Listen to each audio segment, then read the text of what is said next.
we actually had a client who, when we put his information on the model, he was a real estate investor, still is a real estate investor. He had, I think, 15 doors. And so what I mean by that is 15, I guess it's not properties, but 15 doors that are producing cash flow. And he realized by putting his information on an independent model that it was going to take 120 doors to support the lifestyle that he wanted. And he came to the conclusion himself, after seeing it firsthand, that that route was not going to get him where he wanted to go in the time frame that he needed to.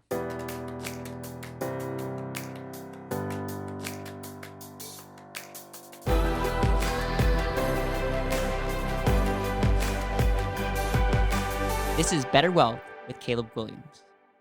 All right, ladies and gentlemen, we're going to be talking about real estate on today's BetterWealth Breakdown, where we break down ideas, thoughts, and quotes from around the world to help you live a more intentional life.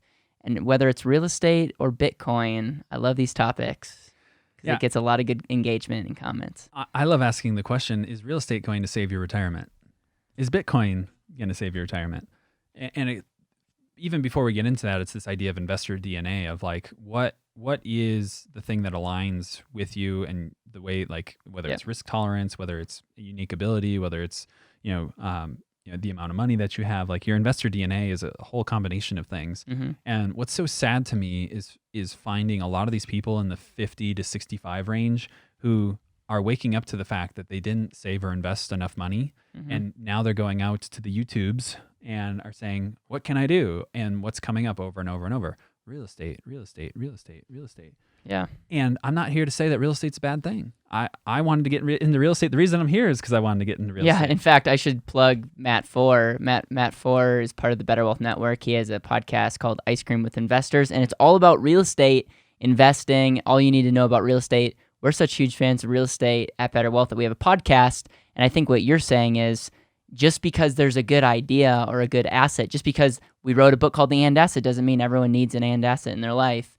And we've just experienced people go, oh no, what do I do? Oh, I read a book by this guy named Robert Kiyosaki. Oh, real estate's this magical thing that if I put money, I'll just put money back in my pocket.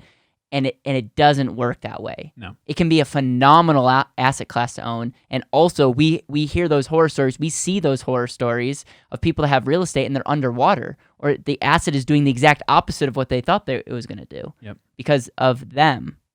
Yep. Not the investment, it's the investor. Sorry, I'm stealing your thunder here. No, it's all good. We did an episode of cost avoidance syndrome, and I think it's rampant in the people that are, again, in that 50 to 65 range of they want to get into real estate, and then they just like forego a lot of the costs because they need the numbers to work. Yep. And it's like the worst time to be going all into some form of investment that you've never done before. Because you don't have that much time. You don't have time. You don't have the experience. And it's just it's so frustrating to me to hear these stories of people who are like either have almost nothing saved to begin with. Mm-hmm. And now suddenly they think that, oh, I'm going to take a 401k loan and go buy a rental property that's going to cash flow $200 a month. Yep.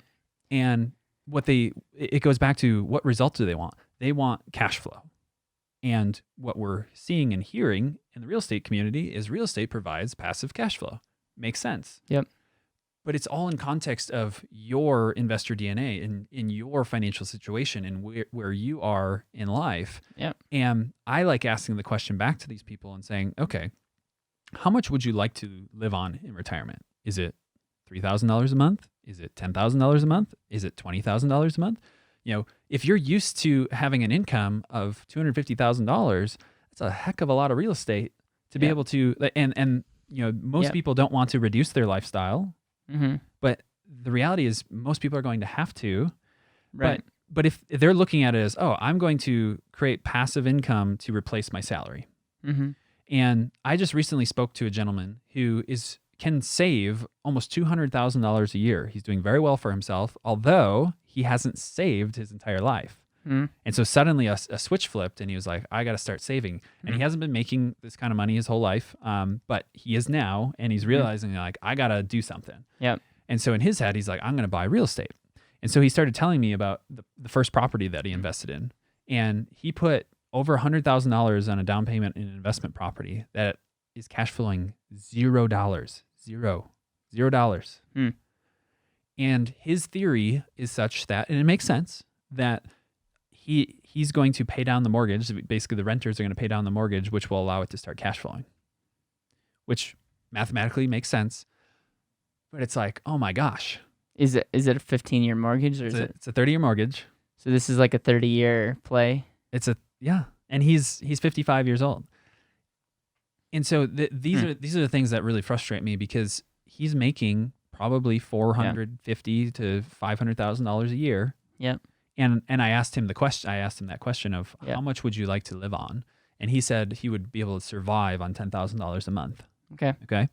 And I said, how many properties are you going to need to support that $10,000 a month? Because he doesn't have anything else right now. Well, and also the buying real estate buying real estate with the idea of when the mortgage gets paid off, it's going to start cash flowing.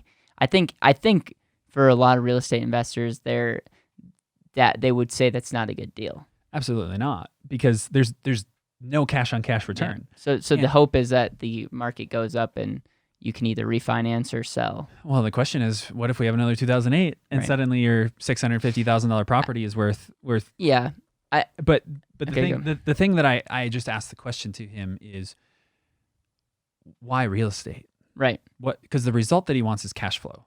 Yeah. And if you can save $100,000 to $200,000 a year, there's still a lot of time and there's a lot of other tools available. Yeah, there's a lot of other asset classes. That don't require all the time, the emotional energy, and everything that comes with real estate. And again, I'm not saying real estate's a bad deal. It's just like, it comes back to this investor DNA and just what we are experiencing in people that are in that phase who aren't all full-time real estate investors. Like you interviewed a full-time real estate investor just recently, and he's doing awesome because that's his full-time gig. Yeah.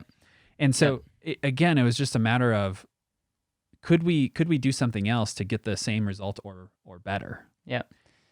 So we talked about investor DNA, and I think we need to explain what that is. And I also think we need to come alongside the people that are in their 50s, maybe 60s, maybe in their 40s, and saying, "Oh, I have not done anything yet, and I'm way behind." I feel that. Like, there's, what do we need to do? So it's like, okay, you can say don't do real estate.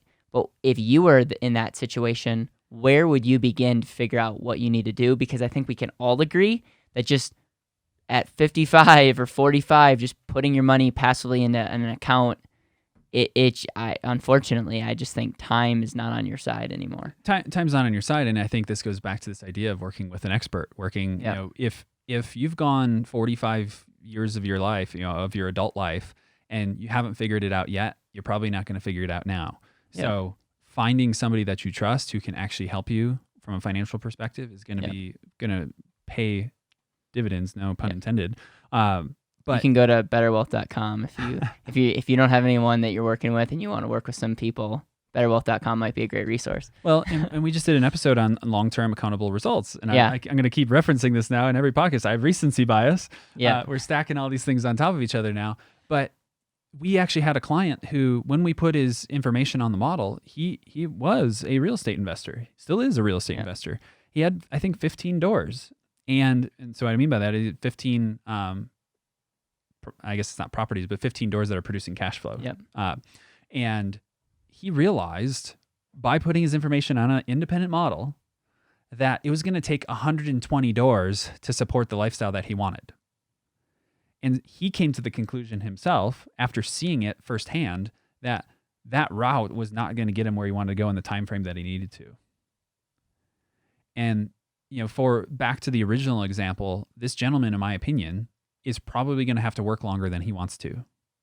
But that is the reality of the situation. Is because the time horizon is so short. In a lot of respects, you have to work longer in order to maintain or to be able to hit the targets that you want to. And that's not always a bad thing. It's like there is a world, and I think there's a future book on this topic of finding something in the later stages of life that actually fuels your passion, and do it on a part-time basis. Yeah. It's so funny because I want to write kids books, and I also want to write books on what do you do when you realize you can't retire, not from experience, but just it's I feel like that would be a bestseller, because I feel like there's a huge demand of people that go, crap, what do I do now?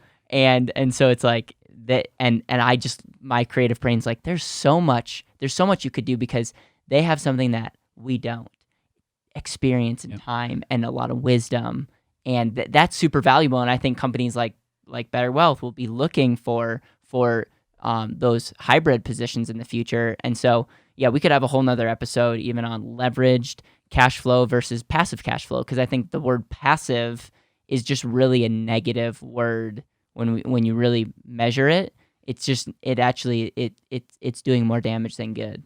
Yeah, and what I want to say is hope is not lost even in these examples. It is lost if you don't get help. Yeah. Because there's so many different ways that you can still optimize. And I'm thinking, if it's in the context of a book, it's like there's two things you need to do. Find something that you love, find a good place to put your money, or good places to put your money, and figure out how to optimize Social Security. Yeah. Because even that aspect can, like, just the aspect of optimizing Social Security and making sure that you take it at the proper time could make a big difference in retirement.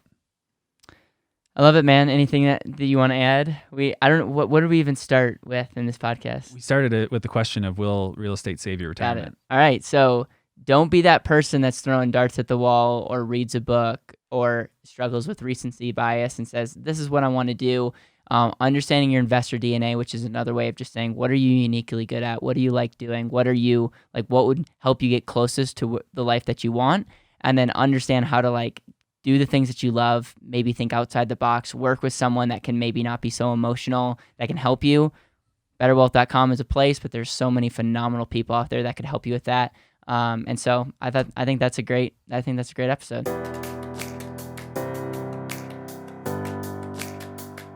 Thank you so much for listening to the BetterWealth podcast. It would mean the world to me if you could hit subscribe, leave a review, and share this with the people that you know and love.